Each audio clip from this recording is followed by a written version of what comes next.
Are you listening? Damn.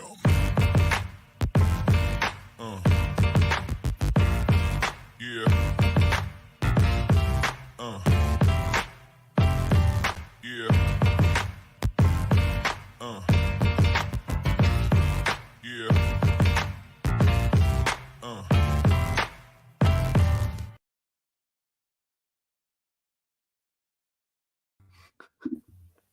Forgot to pop us in the stream.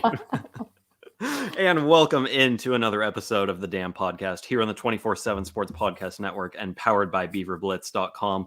I'm your host, Carter Bahns, joined as always by BeaverBlitz.com publisher Angie Machado, and today by SunDevilSource.com publisher Chris Karpman, who's here to help us preview Oregon State's upcoming game at the Arizona State Sun Devils Saturday morning, if you're watching in Oregon, Saturday afternoon, if you are going to be in Tempe.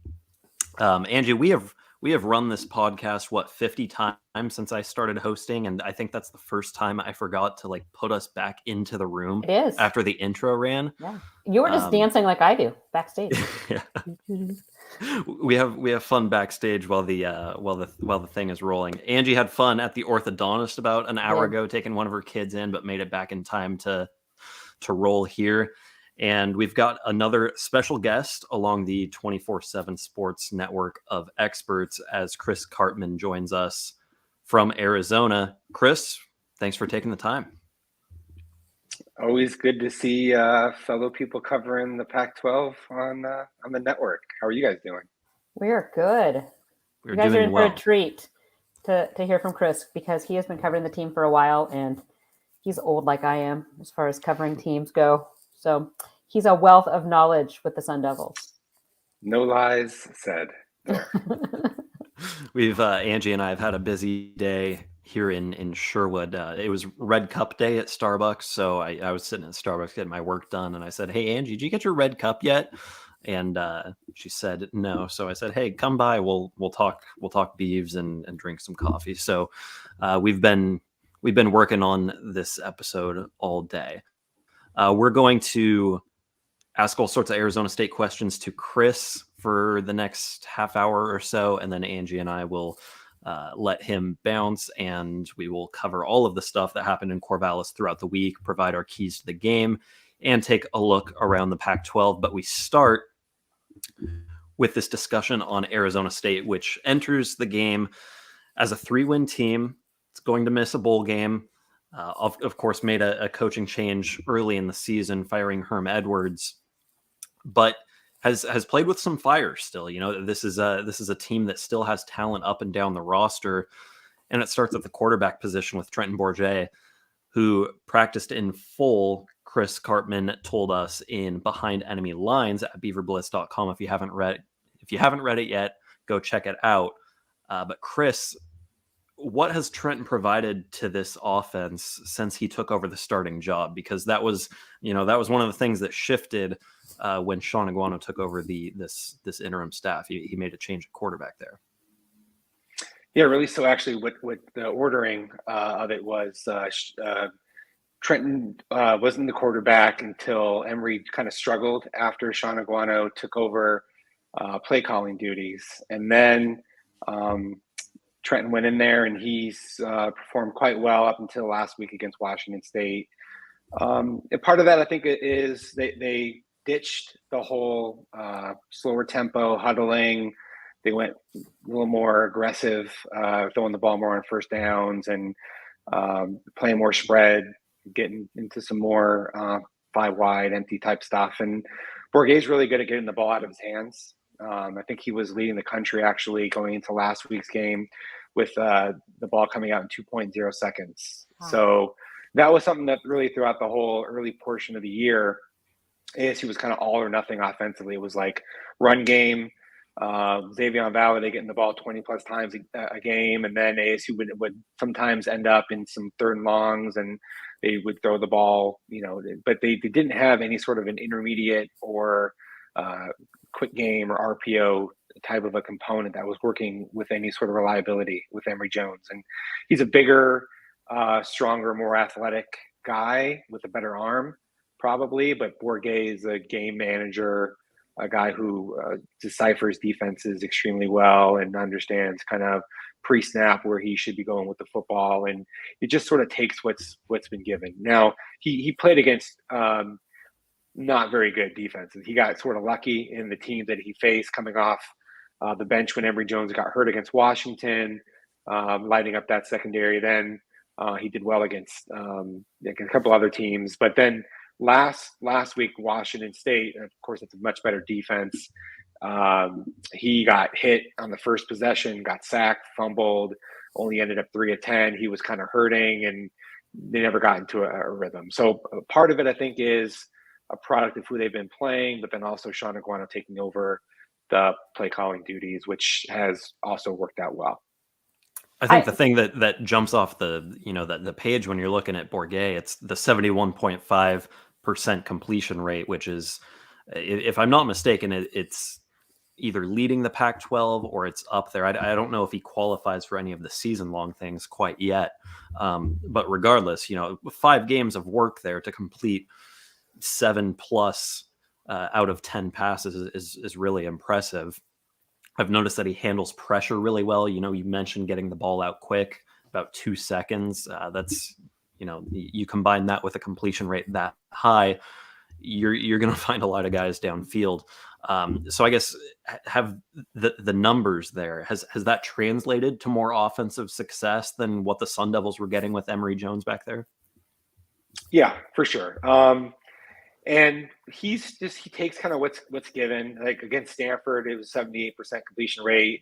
ASU didn't score a lot of points, but there was like a bunch of checkdowns, and he was content to take that. They haven't been able to turn drives into enough points, and they haven't been able to get enough third down conversions, which has really kind of been the challenges that they've had. But overall, it's definitely been improved since Aguano and Bourget took over. They have a better understanding of how to utilize their personnel. They've thrown the ball to the tight ends more, to the running backs more. Their wide receivers going into the season, we kind of knew they were thin from a number of guys that they'd be able to get an impact on there. Elijah Badger's been really good, but other than that, it's sort of been pretty spotty.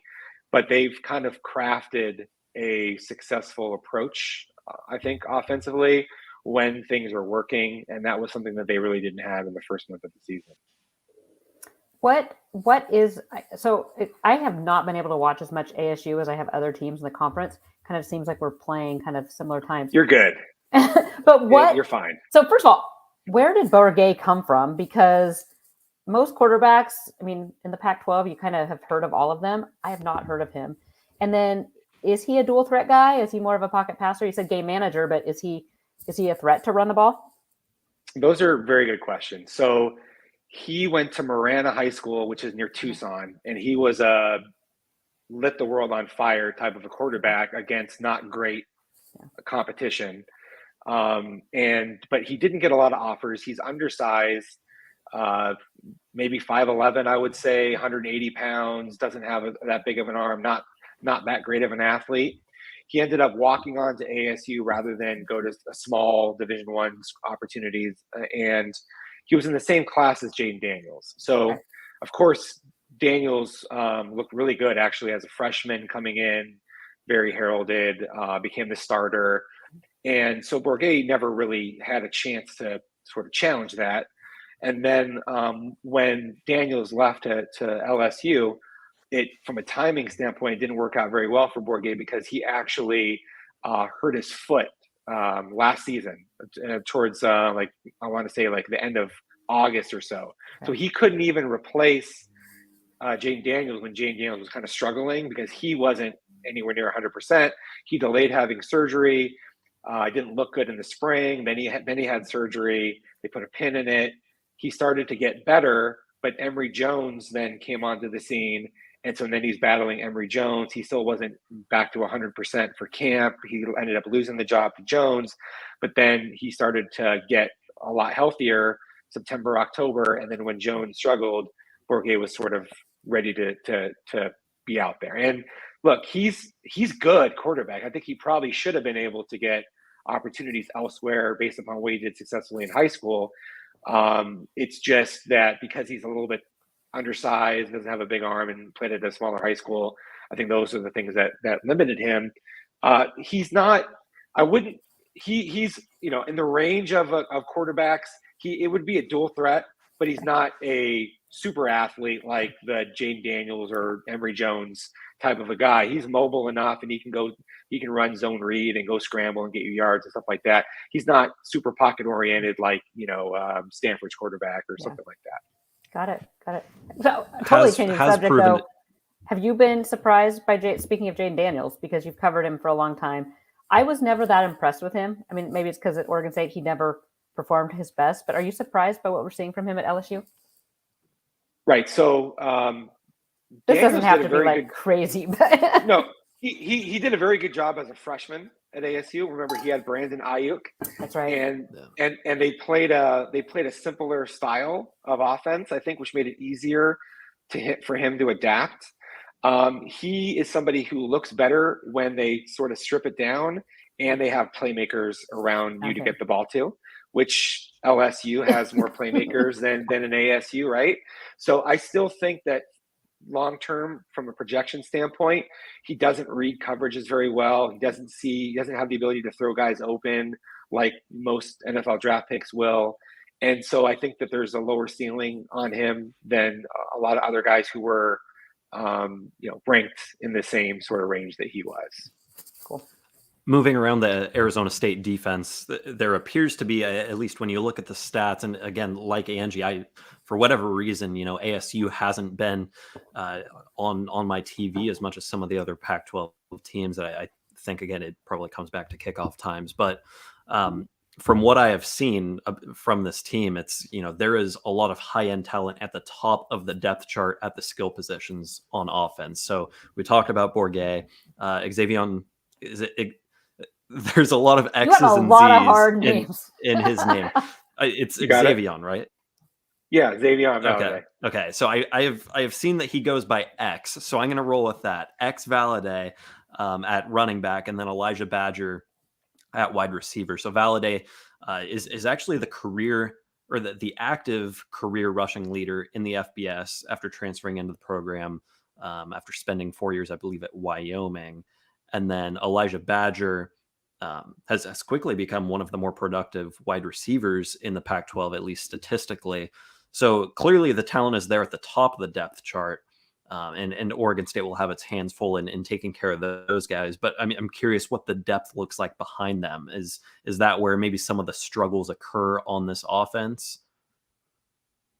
Yeah, I think it's been a combination of factors, right? Like Glenn Thomas arrived. I don't think he knew his personnel all that well. They were sort of figuring out who was going to be their key players and why and how, and they had the quarterback situation, and they lost several of their starting offensive linemen from last year, which was a factor. And they had Division I transfers at tight end and wide receiver and elsewhere. So they were slow to identify kind of who were their best players, how they needed to utilize them. And it's become very clear in recent weeks, really in the last, I would say, 5 to 6 weeks, that you got to get the ball to Elijah Badger as much as possible. And Xavier Valladay is a high volume carry guy, but he always was. You mentioned his career at Wyoming. He led the Mountain West for over 4-year period. And he's always been super reliable. He's second in the conference in rushing yards per game. He's first in carries, but they weren't throwing the ball to him that much. And they weren't throwing the ball to their tight ends. Jalen Conyers had 3 touchdowns at Colorado.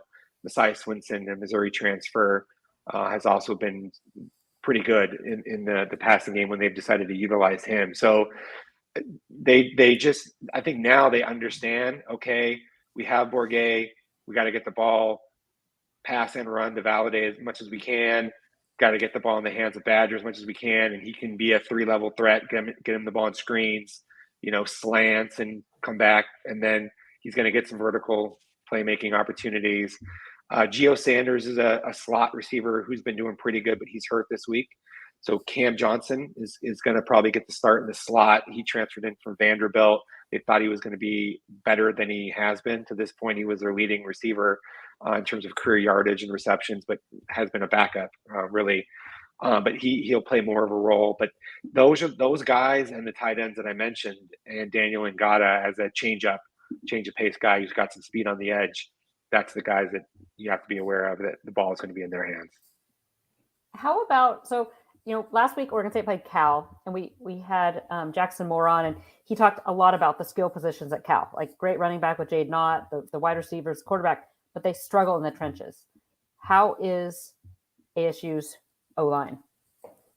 So this is really the key point, especially for this week. And the reason is because they've had injuries. They were probably like 7 deep at the beginning of the season, but then Joey Ramos, who's an Iowa State transfer, who was going to be starting, he suffered a season-ending injury. Darius Henderson, a month ago, suffered a hand injury that required surgery. He hasn't played again. And then Ben Scott hurt his arm. He's ASU starting center. He hurt his arm against Washington State. I don't think he's going to play this week. So they're 3 of their top 4 or 5 offensive linemen won't play in this game.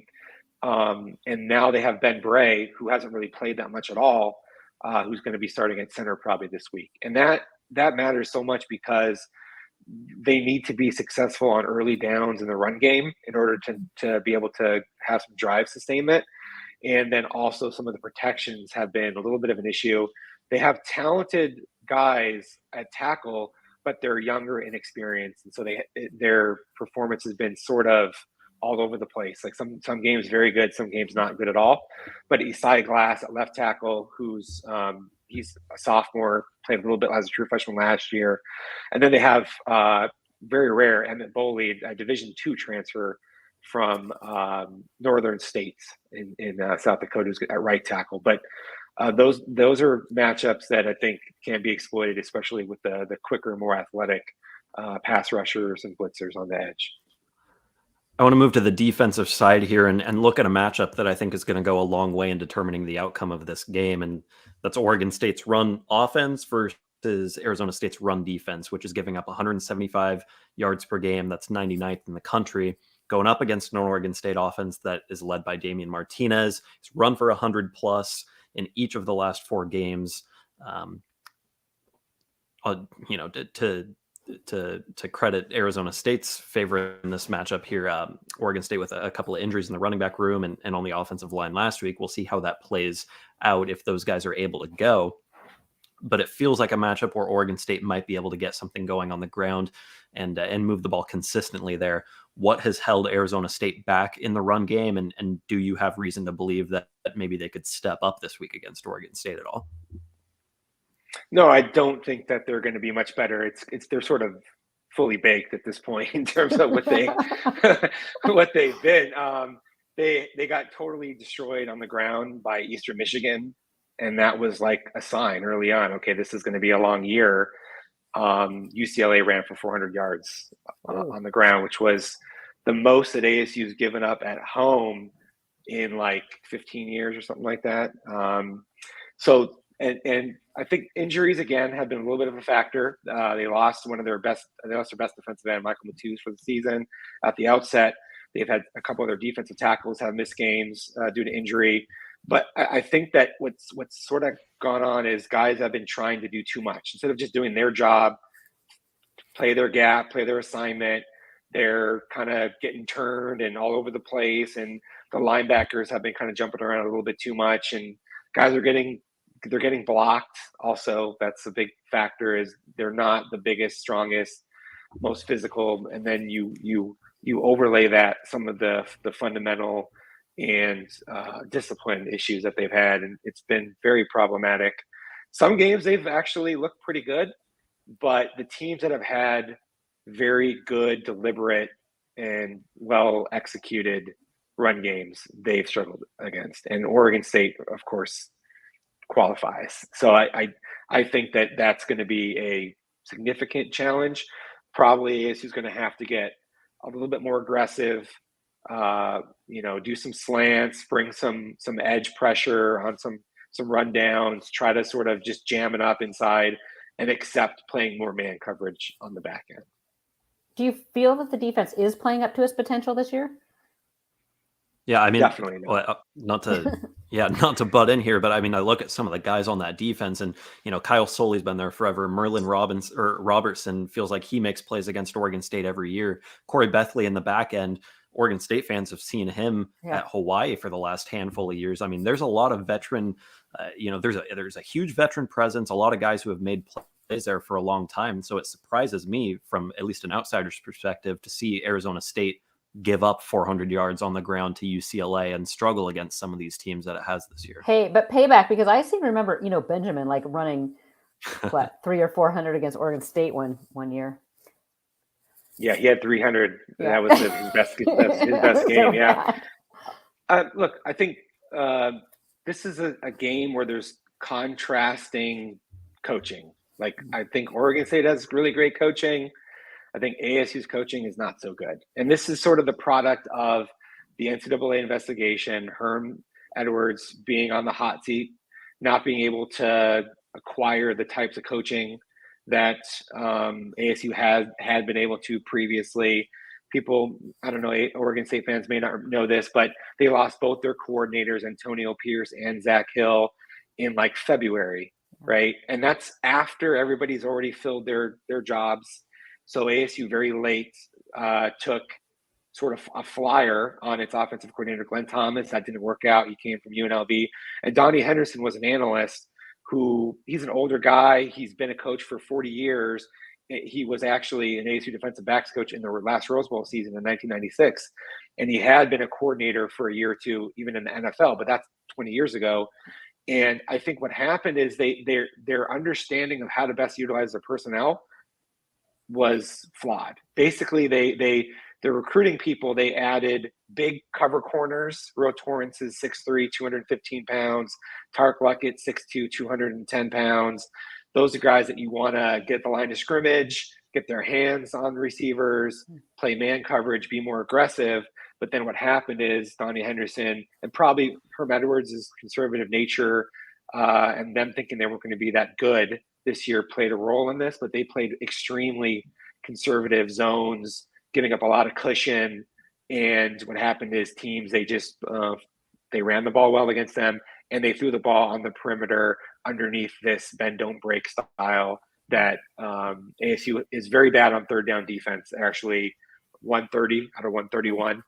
Florida is the only team that's worse, and they're very bad in the red zone. They get run on. So like Coletto will probably have like 3 touchdowns or something like that. If Coletto's healthy. Yeah. I don't know about that. Okay. So I don't know, but if that happens. Oregon State's a lot like ASU right now. They had guys dropping like flies last week. Yeah. It's interesting, the parallels between what Chris just said about ASU's defense and what we saw from Oregon State's defense for 4 years before they made the switch to elevate Trent Bray.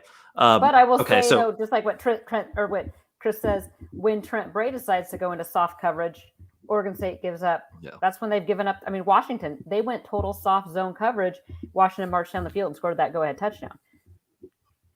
We've kind of been all doom and gloom about ASU so far. So, Chris, I want to give you a chance to highlight maybe an area or two that you feel that maybe the Sun Devils match up well against Oregon State. Because I look up and down this team, and it feels like it's kind of strength on strength in some areas for ASU. But is there something that you think maybe the Sun Devils can take advantage of, or maybe an element of that team that Oregon State's going to struggle against?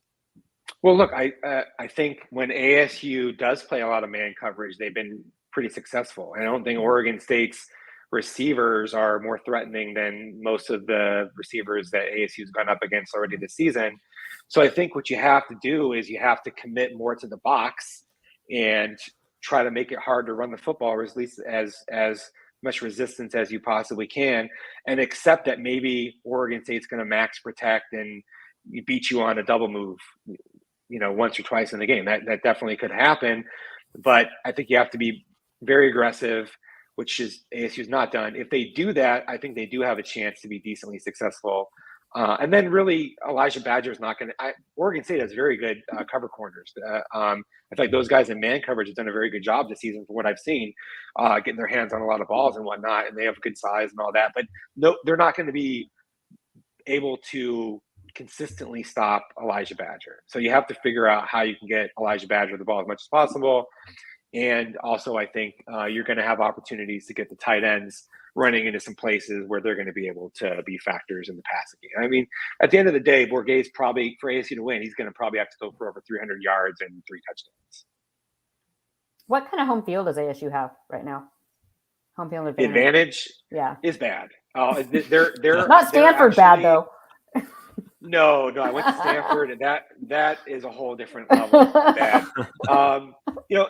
ASU had 2 games earlier this season that were among the least attended of all time, actually. They had a game with 36 or 37,000 fans, which is very low for ASU. They had Parents Weekend, though, and that was a much better showing last week. I think that because this is sort of senior day and homecoming, they'll probably do decently well, maybe something in the 40,000 people range. But it's not going to be a great crowd. And the fans they've sort of checked out on what's going on this year. It's a bad season, obviously. It feels like an important question to ask just because of how much Oregon State has struggled away from Reser Stadium this year. I mean, defensively in particular, anytime Oregon State's on the road, it's giving up substantially more points than at home. The Beavers still yet to give up 17 or more than 17 in Corvallis, and they're consistently giving up more than that on the road. So it does feel like one of those spots where ASU will probably be able to move the ball a little bit more on the Beavers than it might at Reser Stadium. A couple of coaching related questions before we get you out of here, Chris, because that is obviously one of the main storylines surrounding this team right now at ASU. Shaun Aguano, the interim head coach, was elevated from running back coach after spending most of his coaching career in the high school ranks. Actually came to that staff about 4 years ago now, and is currently the interim guy. Does it feel like this team is playing like maybe more inspired, or is it executing more under his direction than it was in those first couple of games under Herm at the beginning of the year? Yeah, I think they've been improved. They just had so far to go to become decent, and they had so many issues with discipline and not really being inspired, not sort of putting their best foot forward on a consistent basis. And then when he took over, it was like an immediate gauntlet of like ranked opponents, like 3 weeks in a row. And then, the Pac-12 is pretty good, 6 ranked teams, right? And ASU hasn't had an easy schedule.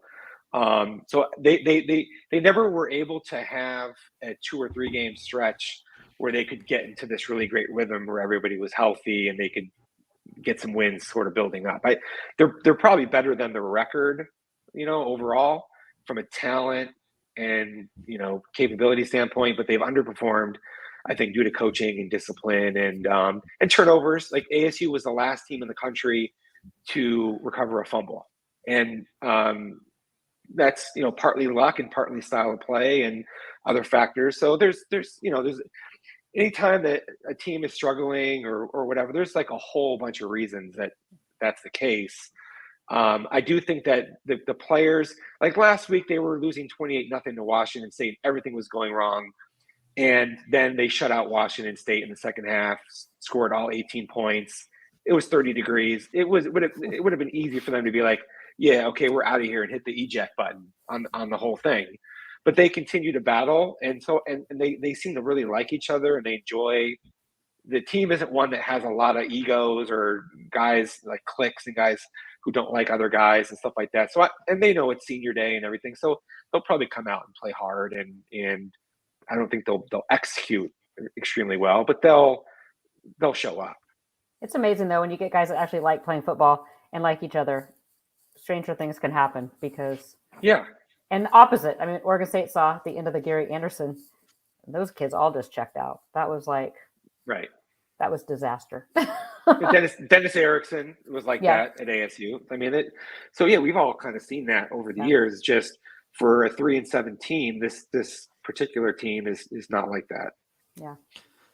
Looking ahead as Arizona State conducts this coaching search and starts looking at candidates, I noticed throughout the week in some of the interviews, down in Tempe with Aguano and some of the coordinators. A couple of them were asked maybe what criteria they think would be important with a new head coach coming into ASU. And I didn't actively read through their answers. So I'm curious both what they said and what you think is important and what would propel a coach to success at that university. Yeah, I asked both Shaun Aguano and Donnie Henderson those questions because I'm just, obviously Shaun Aguano wants the job. I think it's very unlikely he's going to be able to get it without, now that he hasn't performed better in the win column. There's something that's been missing at ASU for a very long time now, in terms of a coach who has the ability to connect with players, but also have discipline. They basically vacillated between these two extremes, which is the Dennis Erickson and Herm Edwards, where they're heavily penalized, but it's like the player's coach, and yet there's just a bunch of stuff that's just missing in terms of having that competitive edge and the toughness and the discipline.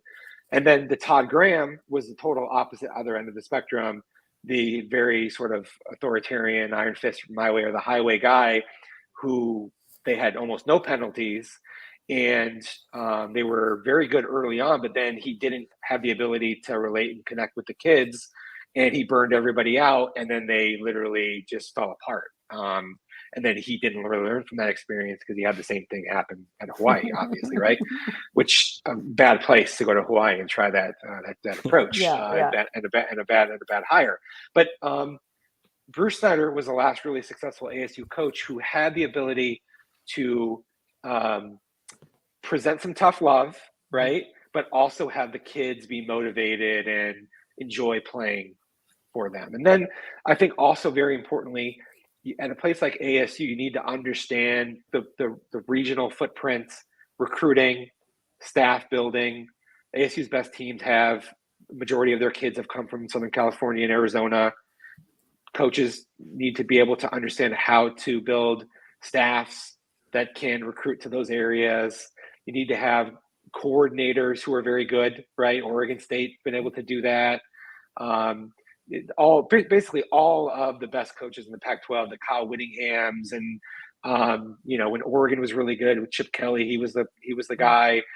Pete Carroll was his defense, right? You have to be able to understand what you're going to be able to bring in from a talent standpoint and how to make those players activate the best way possible. So if you can do those things, I think you have a chance to be successful at ASU. It's a pretty good program in a lot of respects, but it has sort of fallen on harder times in recent years due to, I think, an administration that doesn't really understand what they should be looking for in a football coach and why, or a willingness to fund that, and coaches who have not had any sort of understanding of the region or the recruiting component or the fact that NFL players and college players are very different and they need to be reached and grabbed and dealt with in a totally different manner.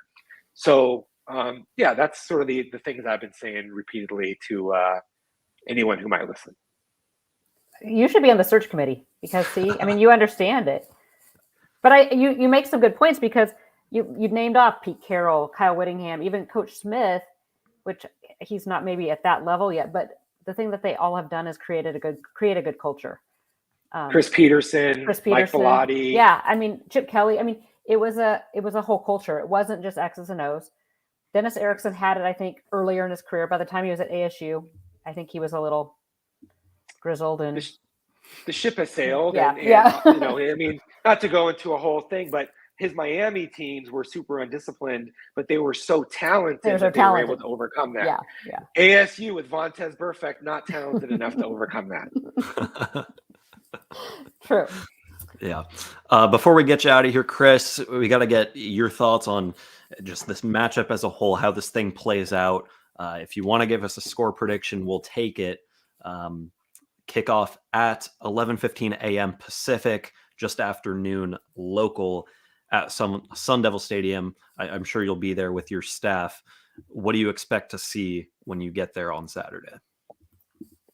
Well, I'm hoping that there's breakfast in the press box, first of all, because we don't almost ever get breakfast, but it's better than the normal stuff that we get. And I usually take my staff out if we're playing at night to eat before the game, so that we don't.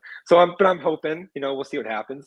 The weather should be great. I think it should be a pretty good game, actually.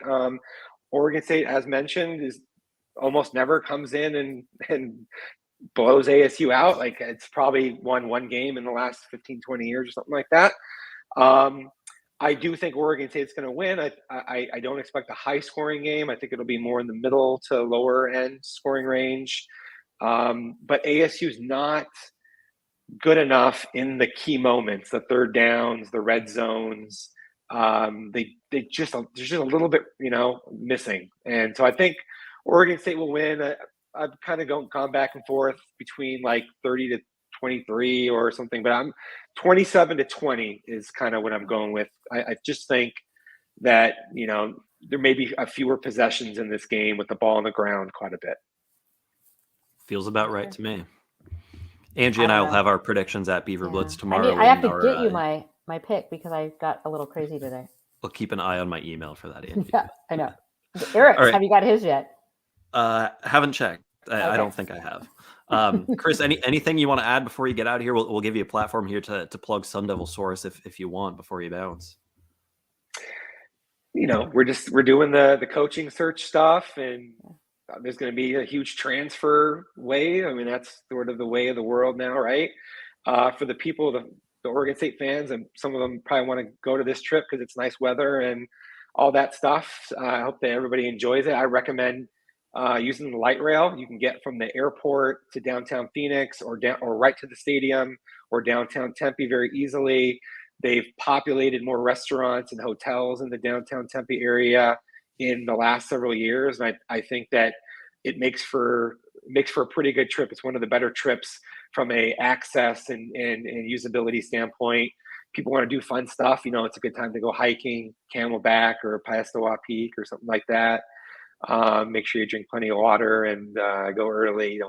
Don't overdo it. But no, I look forward to to just kind of doing everything that we do at Sun Devil Source, and hopefully seeing you guys the next time that I get an opportunity to. He's the best in the business, guys. So, and Chris, I might be coming down more often because I have a senior in high school he got a scholarship at ASU, but he's going to Grand Canyon instead. So he'll be Phoenix bound. Ooh. Okay, well, let me know. I will. Yeah, I've made a couple of trips down there to the Tempe, Scottsdale area already this year, covering baseball and basketball, and I can vouch for how nice it is and how convenient everything is down there. So Oregon State fans making the trip, buckle up. You're gonna have a good one. I will not be there this week, so Chris, unfortunately, I won't have a chance to catch up with you in the press box. But if they're serving pancakes or waffles for breakfast, have one for me, please. I am. I'm gonna try to make you guys jealous. Yes. Thank you. All right. Bye, thanks, Chris. Thanks for joining us. That was Chris Karpman of sundevilsource.com on the 24/7 Sports Network. As always, on Thursdays, we like to bring on the experts from our network and pick their brain a little bit. And Angie, it never ceases to amaze me, just so much good stuff, the expertise that they provide every week. I hope we give this much information to Beaver fans. But yeah, Chris absolutely is one of the best in the business. He's been on the leading edge of all sorts of news, especially on this coaching search and when some of the the allegations and violations were coming down against this coaching staff. He was the first to report all sorts of that stuff. So yeah, I've worked with Chris. I've done this now since 2006, and I've worked with Chris the whole time. He was here before me. So he definitely knows what he's doing. Sorry, I keep looking because, guys, I'm hoping we can break a commitment on here. I'm just waiting for the young man to give me the go ahead, but hoping to have a commitment. I was supposed to be out on 5. I don't know what the holdup is, but once it happens, I'm going to interrupt Carter and we're gonna break it here. Yeah, the Jonathan Smith bat signal is already out. We will definitely provide that news to you as it comes in. Hopefully, we can do it live on the podcast, but if not, we'll do it at BeaverBlitz.com. Yes, sir. The number one place to be during Oregon State's football season and really year round for coverage on Oregon State athletics. Angie, one of the fastest growing sites on the 24/7 Sports Network. We can share that with the listeners here. You guys are really helping us crush our numbers right now, and we hope that you continue to join us as this football season, sadly, starts to kind of wind down a little bit. How excited, Carter? So 24/7 sends out these monthly kind of state of the network emails to everybody, and then they recognize the top performing sites. Usually Oregon State is not on that list, but how excited were you when Oregon State made the cut this last month? Yeah, it was pretty cool to see. It's a testament not only to I feel like the more and more work we put in this football season to increase our content, but also everyone who's listening to us on the damn podcast and who reads everything we put up there on BeaverBlitz. We seriously cannot thank you guys enough, because you are, at the end of the day, the reason that we are one of the fastest growing sites on the network. And we hope to make that list again next month, and the month after that, and the month after that, and the month after that. Yes, we do. All right, let's move to the news from Corvallis throughout the week. I went down to Jonathan Smith's press conference on Monday, and it was a long one. It was actually one of the longer ones of the year, and he opened with an opening statement that went on for nearly 6 minutes, which is very un-Jonathan Smith-like, but lots of stuff to cover.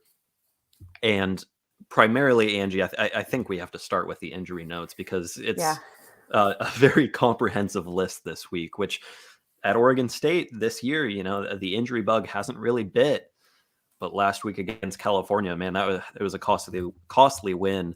Do you want to run through some of these, or do you want me to handle it? Yeah, We've got the whole list here. We got the whole list. So, see, like in some of them, like Alex Austin and Jaden Grant, I didn't see them go out because I just figured they were taken out because of the big lead. But you look at Jack Coletto was out with a hamstring. Jam Griffin, I don't know if they've said, but it looked like concussion protocol for him. O-lineman Tali Fuaga and Hanali Bloomfield went out with lower leg injuries. Alex Austin, Jaden Grant, both defensive backs. Special teams, Jack Conne, wide receiver Josiah Irish. And then Deshaun Fenwick was out with a boot, which that was like a game time announcement. And McCartan didn't suit up as well, John McCartan. That was a lot. Lengthy list. Yeah. That's for those keeping track at home, that's 8 guys who left the game and 2 who didn't suit up before. So, 10 of, well, I guess Con is a walk on, but that's 10 of 85 scholarship guys right there who are injured. Crazy. Yeah, now, we will wait until Saturday to find out which of those guys are not going to be available this week. But it doesn't what's sound your gut? like, because Jonathan said, he's going to be super vague on all of it. And he said he hoped to have like half back. So it did sound like Josiah Irish is probably going to go.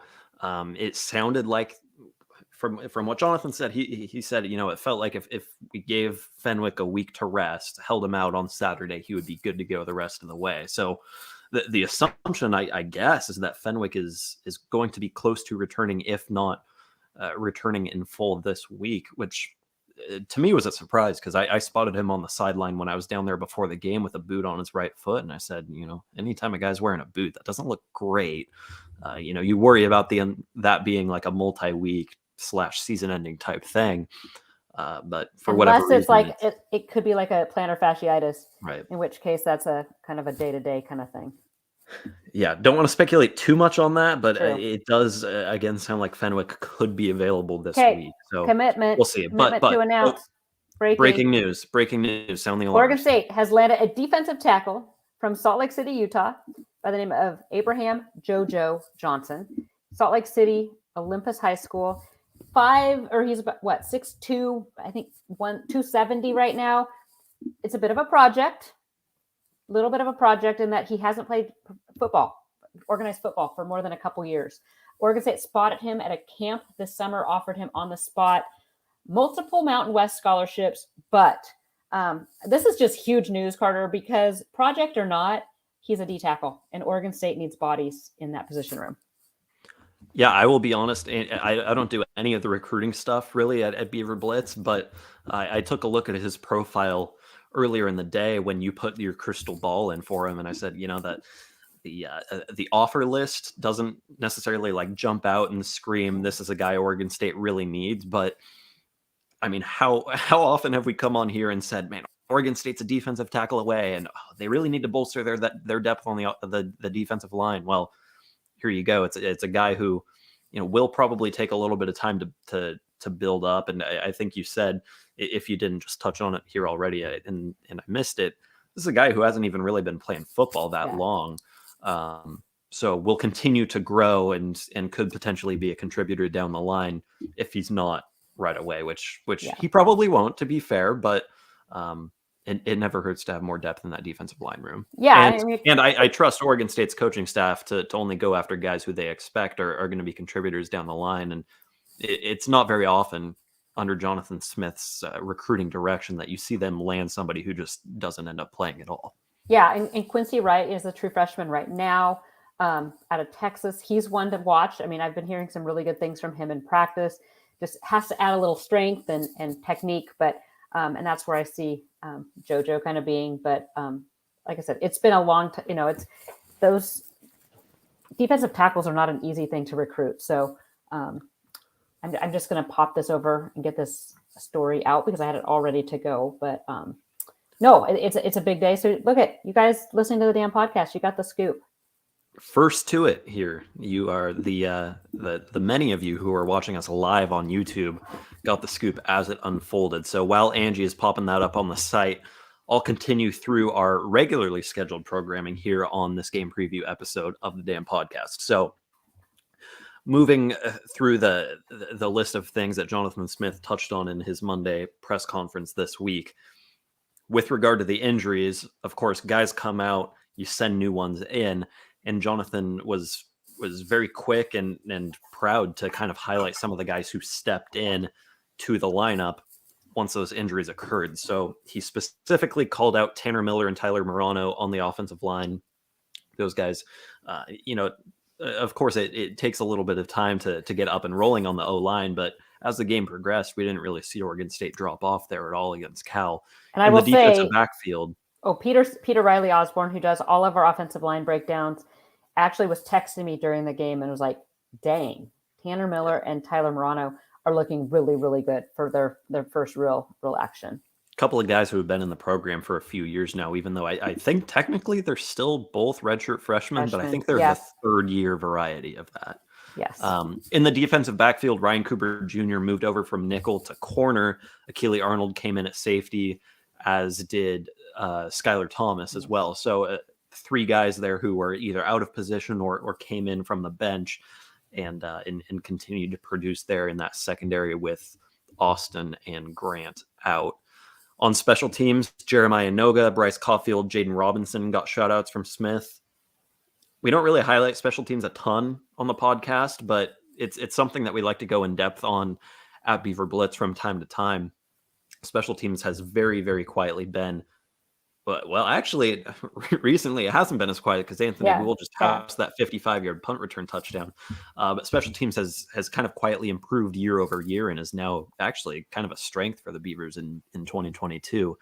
And those guys stepping in for the injured, the guys who left throughout the game, got a shout out on Monday. One more note from Monday in the running game.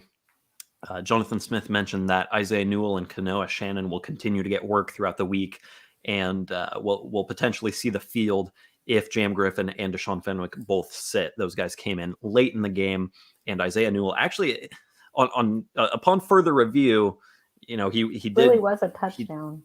It kind of looked like he got in, but a 13-yarder nonetheless that set up a score. I hope he gets a score this week because seriously, the kid has battled. He deserves a score. Kanoa Shannon, the walk-on too, who has actually been a key practice player. We see a lot of him during camp. Kind of cool to see him get an opportunity there too. Of course, Oregon State wants its top guys back, but those two will be in the mix, as will Trey Lowe, who returned last week, and Smith said they want to keep adding to his role. He's primarily a receiver last week, but they want to get him some touches as he continues to get back into the mix. A couple of other interviews from Corvallis this week. Rajon Wright, Blue Adams, again, really highlighted those next man up kind of guys, especially in the defensive backfield. They thought Thomas, Arnold really stepped up coming off of the bench. And Rajon said, it'll be nice to see those guys get some more run next year as they take over the throne, as he said. They also acknowledged the need to step up on the road. Again, as I mentioned earlier when we were talking to Chris, Oregon State's defense, every week we continue to see these home road splits get wider and wider. Curious to see how that plays out when they go down to Sun Devil Stadium. And finally, an interesting question about the leadership in the defensive backfield. I was intrigued to hear Blue Adams say that Jaden Grant isn't necessarily like far and away the leader of that group, but rather it's very collaborative. Yeah. I think it was Rajon that said, if a freshman needs to call out a senior because he's not holding up his end of the bargain or something, like that will happen, and guys accept it. Which is good, but that's a rarity. Right. I mean, obviously you don't want your seniors to be in a position of needing to get called out, but it's kind of cool to hear that if they are, like, younger guys aren't afraid to be like, hey, why aren't you doing this or something? And how much do you love listening to Coach Blue? Like, I love when we get him because he's so entertaining. A wealth of knowledge. I feel like I learn something when we talk to him, because a lot of coaches I feel are kind of buttoned up, but I feel like I become a smarter media member, football fan listening to him. All right, we got to move on. Running out of time here. We have to get to our keys to the game. In a contest that, as Chris gave with his score prediction of 27-20, it has the feel of one of those games that could be deceptively close. I don't necessarily see Oregon State running away with this. I know Arizona State's not a very good team. Beavers are an 8-point favorite, but you can't sleep on anybody, especially on the road in the Pac-12. I mean, you only have to go back about a month to go see what Oregon State did at Stanford, needing a miracle to win that game. I don't think anything away from Reser Stadium is a given for this team. Yeah. But I think across the Pac-12, I mean, UCLA lost last week. I mean, we see a lot of teams go down. Keys to the game, and I haven't typed mine in, but I see yours and I agree with yours, but I actually want to see Oregon State establish some type of a passing attack, because I think ASU's, they're going to just stack the box, like Chris said, and try to stop the run. Oregon State is going to need to have some type of a passing attack. I'm filling this into the show notes so we can come back to it. Oh, ASU will stack the box, Angie says. Okay. Yes. At least if I was ASU defensive coordinator, I would stack the box and force them to go through the air. But I like what you said. So let's hear your key to the game, because I think it's important as well. Yeah, my key is actually the complete opposite. I want to see Oregon State, for the Beavers' case, impose its will in the running game. I think you've got to be able to sustain drives and score with the ground attack if you're the Beavers in this game, because until the passing game proves to be able to keep drives moving, I mean, we still see Oregon State go 3 and out every now and then. We see things fizzle out, and they settled for a couple of long field goal attempts last week. They have balance in terms of play calling, but they don't have balance in terms of execution. They oftentimes rely on the running game to keep drives alive, and frankly, that's not sustainable regardless of who you're playing. So I think keeping the running game moving is paramount as long as there is no consistency in a passing game. Also, I think the Beavers could struggle a little bit with this if those injuries rear their head. I mean, the offensive line, you're already getting a little thin. You've got 3 injuries there with Marco Brewer being done for the year and the 2 that you sustained throughout the week. The lack of depth at running back, I hesitate to say lack of depth, but I mean, there's less depth than there was. So I don't know. We'll see if Oregon State can take advantage of that 99th ranked run defense in the country. If it does, probably see Damian Martinez cross the century mark for the 5th game in a row, which just continues to be really impressive. But again, I just think as long as the passing game continues to be ineffective at maintaining drives, Oregon State's probably going to rely on a few big plays in the running game and rely on Martinez to pick up 5, 6, 7 yards on the ground per carry. And I will say, just like last week, because if Martinez is able to get 5, 6, 7 yards a carry, then you don't want to get away from that because. Right. So defensively, one of my as impressed as I've been with the defense this year, I've been disappointed with their lack of a pass rush. So I would like to see them put some pressure on Bourget this early. Pressure him early. Force him into some bad decisions.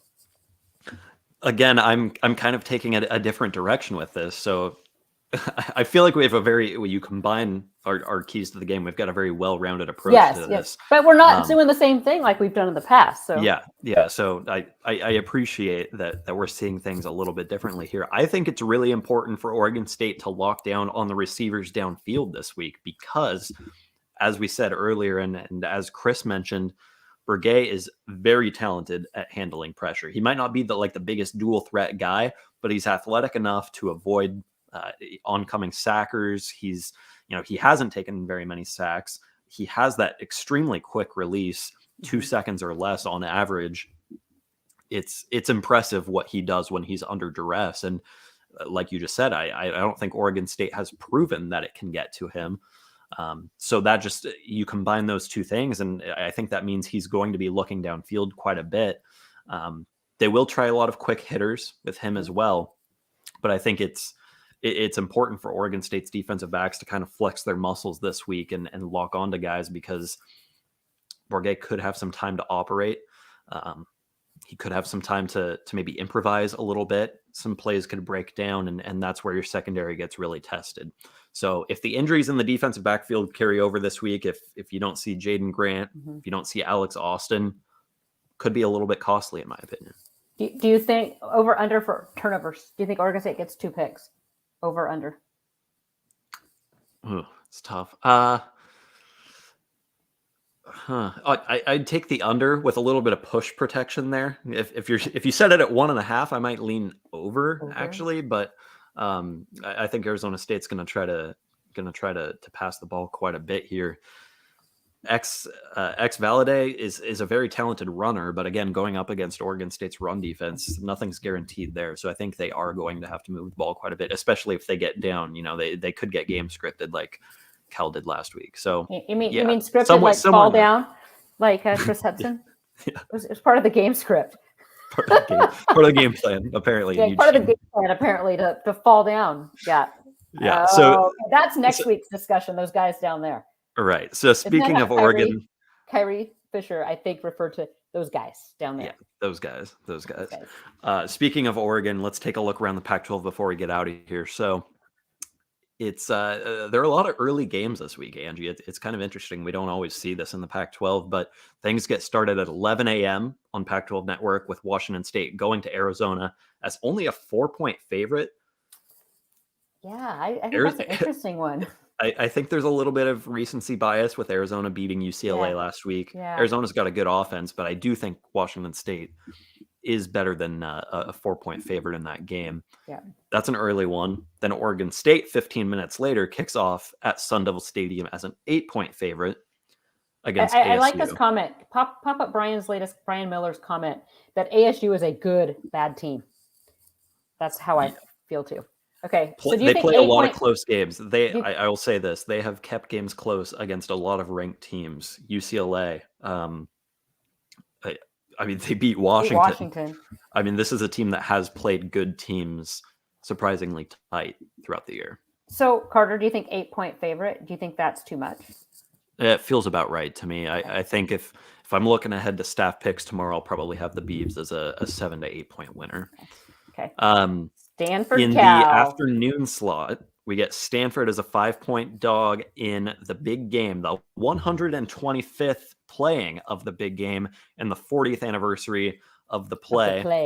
The band was on the field 40 years ago, and Joe Starkey was there to call it. This is his final season as the Golden Bears play-by-play guy. Unfortunately, this game doesn't really mean a whole lot this year. It's kind of unfortunate that on all these anniversaries, very few people are going to be tuning in to watch this thing. Yeah, nobody really cares. And then, okay, so number 7 USC is a 2.5-point favorite to number 16 UCLA. That's a 5 p.m. kickoff at Fox. Think that's enough? 2.5 points? The other rivalry in California is far and away the better game here. I really don't know what to make of this matchup because I feel like USC is like, I hate using the overrated word, but like they are. Don't use it. USC is going to kill them. I don't feel like I don't feel like USC's resume constitutes being the 7th best team in the country, but UCLA coming off of a loss to Arizona, I don't have any trust in that Bruins team either. So I have no idea what to expect. It'll probably be a USC lean as far as fans in the stands at the Rose Bowl, though. They said it's gonna be a sellout. Yeah. USC or UCLA. But how many tickets? Exactly. Did they how many give of those away? tickets were free? Exactly. So poor Colorado. Yeah. Colorado 31-point dogs to Washington. At Washington, they have to travel to Seattle, 6 p.m. kickoff on Pac-12. Feels about right? I mean, all of these Colorado lines check in at 30 plus at this point. And then the Washington 7:30 game. Washington gets a nice cushy spot after Oregon. I don't think you have to worry about a hangover game there. No. But then the nightcap, is this the game of the week? Dark. Is this the game of the week, or is it the is it the LA schools? I think both. I mean, this one's gotten a whole lot more interesting the past 24 hours, though. Yeah, this one being number 10 Utah as now a 2-point favorite at number 12 Oregon. Oregon was a favorite about 24 hours ago, and this thing flipped by about 5 points after Chris Hudson made all sorts of comments in his media availability. If that was Oregon State, he would not purposefully faking an injury, that being part of the game plan, and Bo Nix potentially not playing, and Ty Thompson and those backups getting thrown into the mix. No idea what to expect. If maybe Chris Hudson is just talking about the injuries in general, or maybe he really did leak that Bo Nix is not playing in this game. I guess we'll have to wait until game day to find out. Maybe it's the double fake, like the double reverse, and he's just trying to fake everybody out, and Bo Nix runs out. Maybe he's I don't know. A guy who openly admitted to cheating. I mean, I don't want to look. I don't want to bash on the guy, but I mean, I'd hesitate to say that he's going that far ahead if he really just openly admitted to cheating. And I'm curious to see if anything comes of that, by the way, because I mean, it was a questionable injury in the moment, but I don't think I've ever heard a guy actually say like, yeah, the game plan told me to lay down there. Did you see that play, by the way? Have you seen it? It was like live, comedy. Yeah. Like we were watching it live, and like he's fine, and then he just falls over like he's been shot, like a sniper attacked. Yeah, no, we were watching that live in the press box actually at halftime of Oregon State and Cal, and I said, like, that was one of the more phony injuries I've ever seen. I'm glad that he admitted it, so we can actually talk about it being a fake injury. Because obviously it's speculation if he never says anything about it. But yeah, that's a first. Part of the game plan, Carter. Part of the game plan. That's a first for me hearing somebody admit it. Oregon State will take on those Ducks next week, but they've got to travel to Arizona State first. Angie and I are going to cover this thing from home, but we will have all sorts of coverage at BeaverBlitz.com on Saturday. And then we'll be back on Sunday to recap it on the podcast. Until then, you can follow her on Twitter at Angie Machado 1. Go ahead and throw a follow to at Chris Karpman for your Sun Devil news. Follow me at Carter Bahns, and we'll talk to you on Sunday for another episode of the Damn Podcast.